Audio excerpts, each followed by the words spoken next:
بسم اللہ الرحمن الرحیم۔ السلام علیکم ورحمۃ اللہ وبرکاتہ۔ حضرت طلحہ رضی اللہ تعالیٰ عنہ فرماتے ہیں کہ ایک مرتبہ دو آدمی نبی کریم صلی اللہ علیہ وآلہ وسلم کی خدمت میں حاضر ہوئے۔ ان دونوں نے اکٹھے ہی اسلام قبول کیا۔ ان میں سے ایک اپنے دوسرے ساتھی کے مقابلے میں بہت محنت کرتا تھا۔ یہ جو شخص بہت محنت کرتا تھا ایک غزوے میں شریک ہو کر شہید ہو گیا۔ دوسرا شخص اس کے بعد 1 سال تک زندہ رہا، پھر طبعی وفات سے انتقال کر گیا۔ حضرت طلحہ رضی اللہ تعالیٰ عنہ کہتے ہیں کہ میں نے خواب میں دیکھا کہ گویا میں جنت کے دروازے کے قریب ہوں۔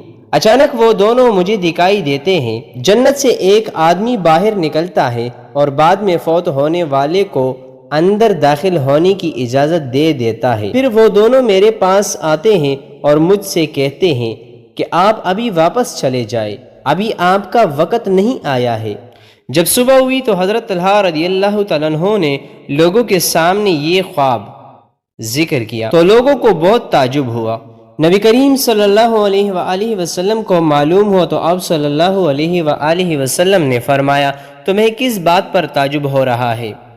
لوگوں نے عرض کیا یا رسول اللہ صلی اللہ علیہ وآلہ وسلم یہ شخص زیادہ محنت کرتا تھا، پھر اللہ کے راستے میں شہید بھی ہوا، اس کے باوجود دوسرا آدمی جنت میں پہلے داخل ہو گیا۔ نبی کریم صلی اللہ علیہ وآلہ وسلم نے فرمایا کیا وہ اس کے بعد 1 سال تک زندہ نہیں رہا تھا؟ لوگوں نے کہا کیوں نہیں؟